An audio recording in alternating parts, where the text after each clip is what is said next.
Now, one of the series of programs that Toastmasters uses to help clubs out is something called the Successful Club Series. And about 6 months ago, I gave a presentation on the Distinguished Club Plan and how to become a distinguished club. And I needed to do 2 of those for this next recognition level. And after going through all the various possibilities, I chose the assignment called Keeping the Commitment. And I did that because you can talk about the Distinguished Club Plan all you want, but if the people in the club aren't doing their part and keeping their commitment, you're not going to be a distinguished club. And we want to be a distinguished club, and we want you to be distinguished people and to achieve your goals and your awards as well. So today, I'm going to talk about keeping the commitment. Now, do you remember when you first joined, you got this little card. In fact, I believe Tenley got a card today. And on this little card, it has some things on it of what's expected out of you as a member. You're expected to show up at the meetings and to work through the program, and in return, we have agreed to help you. We did that today. We said we do. It's kind of like a marriage. You know, will you do this? Yes. And will we do this to help you out? Yes, we will. And then it's up to both of us to make this commitment to each other and to the club to achieve what we want to achieve. Now, as I mentioned a moment ago,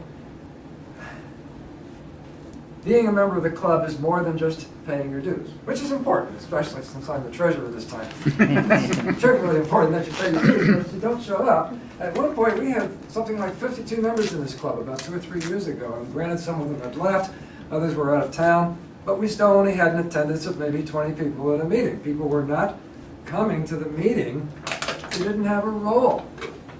So if you have a role, of course you're going to be here if you're Grammarian or Accountant, but if you don't, we need you here too. We need the audience. We need you to join with us in all the things that makes this club great. So please come to the meeting, whether or not you have a role, and you'll get a chance, hopefully, to talk table topics, if nothing else. Some people would rather not do that, but after all, how are you going to grow if you don't expand your horizon? So keep the commitment by showing up. That's a simple thing to do. Was it Woody Allen said 80% of all life is just showing up? So I think we can do that in a Toastmasters Club. And you get a benefit out of that. You get several benefits. Of course, Fred talked in particular about the improved public speaking skills that we acquire through Toastmasters. But there's also a leadership development, which I'll touch on a little more toward or later in the speech. And even if it's being your own leader of yourself, you learn to do this, and you gain some of the tools and the skills you need through participation in Toastmasters. But probably the most important one, particularly to me at this stage of my life, is the fun and friendship and the camaraderie that I have here in the club. Many of you are some of my best friends, several of you in this room. And I have many other very good friends that I've met in Toastmasters over the years. And we have fun in here. We laugh for an hour every Friday from 12:10 to 1:15. And if we're not laughing at least part of the time, then something's wrong. We really haven't been doing it right. So the fun is there, and as I say, we all become good friends. And this spills over into other aspects of our lives. You never know when you need somebody to help you out on something that's unrelated to Toastmasters, but you trust them because they're your fellow Toastmaster. And this is a big help.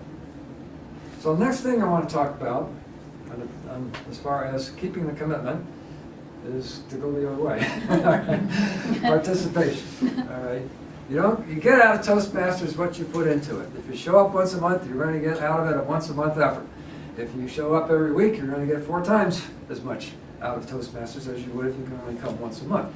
Now, we don't pressure anybody to come every week. Now, if you belong to Rotary or the Lions Club and you don't show up, you got to go attend another Rotary Club meeting somewhere to make up for it, or they cut your tie off or something. And we don't do that in here. We're just glad to see you, okay? And we don't force you to make up a meeting if you don't show up. But you get out of it what you put into it. And if you only come once a year, you're not going to get much out of the organization. If you come every week, you're going to get a lot more out of it. Now, second item, actually, I had Fred come up here first. We talked yesterday. We had a little meeting yesterday about speeches. And after I realized what he was going to do, I said, you go first, and I don't have to talk as much about speeches. But obviously, you want to prepare that speech. You don't want to walk into the room and decide to say, well, I'm going to give the number 2 speech, and it's going to be something about, taxes. We actually had a guy in the club for a while, several years, 9 of his 10 speeches were about taxes. So he knew what he was talking about. I didn't even know, Fred probably too. But anyway, if you're going to give a speech, Fred gave you all the techniques you needed to go out and prepare a talk. And once you've prepared that talk and you've practiced that talk and you're familiar with the material, that's the hard part. I really think the easier part is getting up here because you know the material and just spitting it out to the rest of us because we don't know. And so you're the expert. You're standing up here. You're giving us information that we don't know. When Kat talked about her life, we didn't know a thing about her life last week until she told us.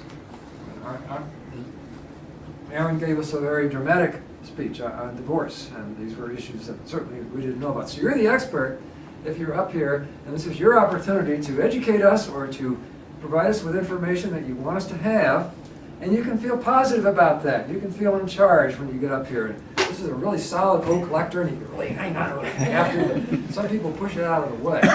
I'm not a pusher of the lectern out of the way or kind of guy, but sometimes in certain kinds of speeches.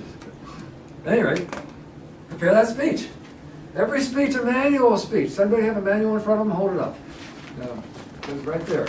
If you are not giving a speech out of the manual, you're cheating yourself.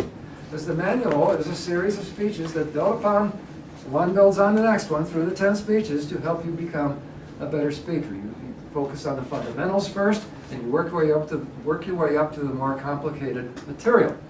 And so, most everybody in here pretty much does use the manual. It's in our culture. You give a manual. If you're giving a speech, you're getting it from a manual. There are some clubs that don't do this, and these are the clubs that eventually get in trouble. People drop out because they're not getting what they came into Toastmasters for. So the manual helps you get through this, and we also have a leadership manual as well, and that's the other one, and Elizabeth is holding that up at the present time. So always give your speech from the manual.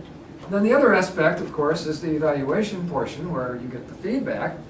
And as was been mentioned earlier, I think Fred mentioned this right at the beginning of his talk. If you're a grammarian, look in the book and see what you're supposed to do as grammarian, or accountant, or general evaluator. And then come and do the best job you can, and you will be applauded for it. And I think all of us have this amazing amount of material to help you out. Our website has pieces of information on how to do these various roles as well. So again, prepare and provide helpful, constructive evaluations. And I think most people do that. We don't want to whitewash. I don't come in here to find out how great I am. I need to know what I did that I can change to improve it for the next time. And that can be done without totally beating us up and making us feel like we're totally inadequate up here. We don't have those kinds of evaluations either. A good technique in evaluation, if you see something that someone can do to improve themselves, give them an example.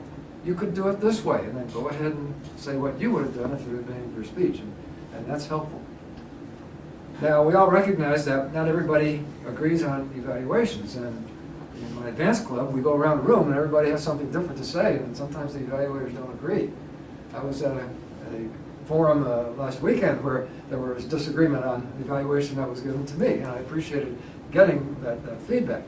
So it's always good to think in those terms. If you are concerned about what your evaluator said, ask some of the other members what they thought about it after the meeting. The wheel goes down. Okay. There we are. Maybe.